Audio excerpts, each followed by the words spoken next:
राहुल गांधी आज आ गए।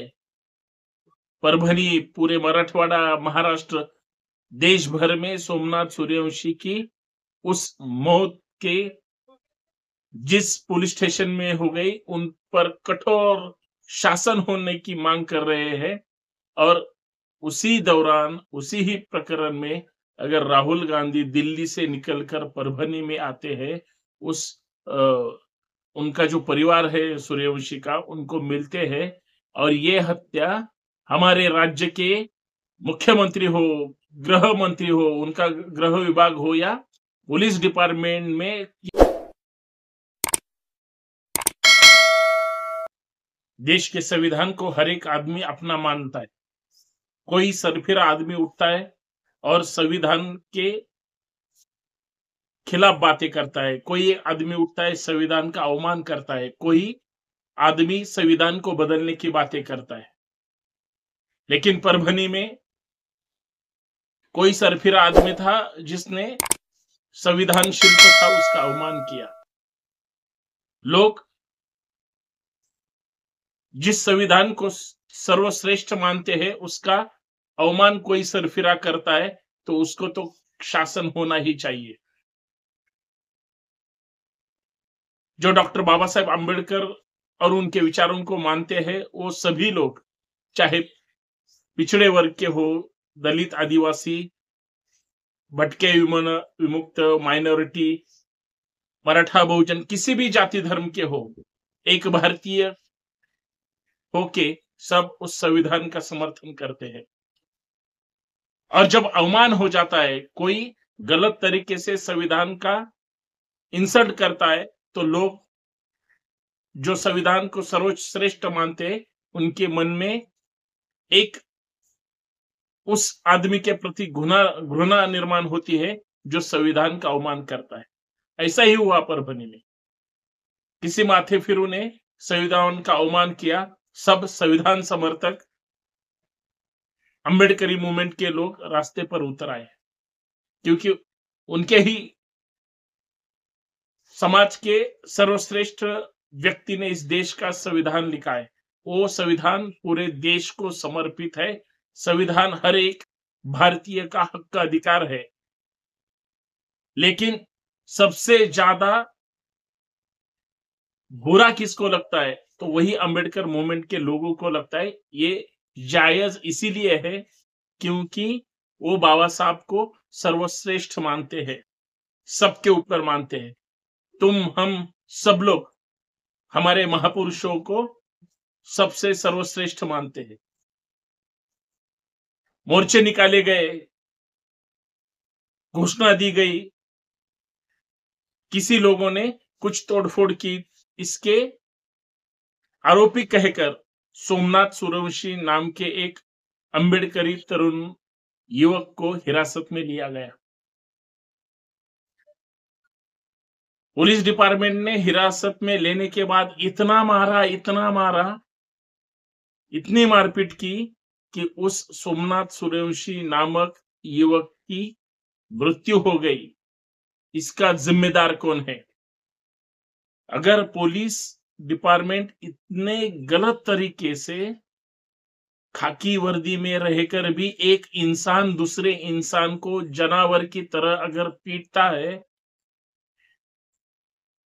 वो किसका बदला ले रहा है? जिस भारतीय राज्य घटना को प्रमाण मानकर कानून चलता है, वही कानून, जिस कानून को डॉक्टर बाबा साहब अंबेडकर ने लिखा है, वही कानून जो पुलिस अपने पद के दायरे में रहकर उस कानून की रखवाली करते हैं, लोगों की रखवाली करते हैं, वही लोग अगर पुलिस कस्टडी में ही एक आदमी को इतना पीटते हैं, उसकी मौत हो जाती है, उसकी हत्या करती है, ये हत्या उन पुलिस कर्मचारी अधिकारी ने नहीं की, इस देश के संविधान समर्थक हर एक आदमी की हत्या हुई, ऐसा मेरा मानना है। क्योंकि एक सोमनाथ सूर्यवंशी नहीं तो लाखों करोड़ों सोमनाथ सूर्यवंशी उसी तरह उस संविधान का रक्षण करने की बातें करते हैं। राहुल गांधी आज आ गए, वो गुजर जाने के बाद परभणी, पूरे मराठवाड़ा, महाराष्ट्र, देश भर में सोमनाथ सूर्यवंशी की उस मौत के जिस पुलिस स्टेशन में हो गई, उन पर कठोर शासन होने की मांग कर रहे हैं। और उसी दौरान, उसी ही प्रकरण में अगर राहुल गांधी दिल्ली से निकलकर परभनी में आते हैं, उस उनका जो परिवार है सूर्यवंशी का, उनको मिलते हैं, और ये हत्या हमारे राज्य के मुख्यमंत्री हो, गृह मंत्री हो, उनका गृह विभाग हो, या पुलिस डिपार्टमेंट में की हुई साजिश है, ऐसा कहते हैं, इसमें गलत क्या है? अगर बीड़ में मस्साजोग के संतोष देशमुख जो सरपंच थे उस गांव के, मस्साजोग के, उन्हें भी इसी तरह बुरी तरह से सरकार के ही कुछ लोगों के समर्थक के, उन लोगों ने इतनी तरह बुरी तरह से पीट दिया, उनकी भी हत्या कर दी। क्या चल रहा है? लॉ एंड ऑर्डर हमारे महाराष्ट्र में है या नहीं? और इतना मार दिया जाता है, ऐसा बोल भी नहीं सकते, बातें भी नहीं कर सकते, इतना जख्म उनको दिया जाता है, इतनी तकलीफ दी जाती है, और उसमें उनकी हत्या हो जाती है। हमारे सरकार को कुछ नहीं होता, लेकिन सरकार के जो सत्ताधारी पार्टी के नेता कहते हैं, कुछ लोग जाति जाति में विवाद लगाने के लिए सूर्यवंशी की हत्या हो या देशमुख की हत्या हो, उसका भांडवल करते हैं। अरे आपको जुबान आपकी झड़ क्यों नहीं गई जब ऐसी बातें करते हो? क्योंकि एक नहीं, दो नहीं, कितने लोगों की ऐसी ही हत्या अगर सरकार के लोगों की तरफ से या सरकार के प्रशासन की तरफ से हो जाती है। मैं हर बार बोलता हूं, यही आधुनिक पेशवाई है, दूसरी पेशवाई नहीं है। पहले छूत अछूत कहकर उनको तकलीफ दी जाती थी, आज वो हमारे दुश्मन है ऐसा कहकर उन्हें मार दिया जाता है। इतनी नफरत कहां से इन लोगों में आ गई, ये हमें ढूंढना होगा। क्या कसूर था सोमनाथ सूर्यवंशी का? वो डॉक्टर बाबा साहेब अंबेडकर को मानता था? क्या कसूर था सूर्यवंशी का जो संविधान समर्थक था? क्या कसूर था सूर्यवंशी का जो संविधान के समर्थन में उस रैली में शरीक हो गया था? अगर ऐसा ही होने लगा तो लोग डर के मारे घर से बाहर नहीं निकलेंगे। हमारा देश का कानून हम ही कहते हैं सबसे ज्यादा ताकतवर है, हर एक इंसान को उनके हक अधिकार की पहचान करवा देता है।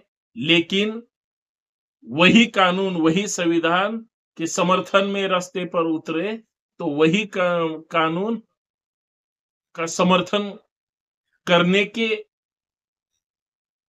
लिए उसे मार दिया जाता है, और वो मारने वाला और कोई नहीं होता, पुलिस डिपार्टमेंट का ही कर्मचारी, अधिकारी रहता है।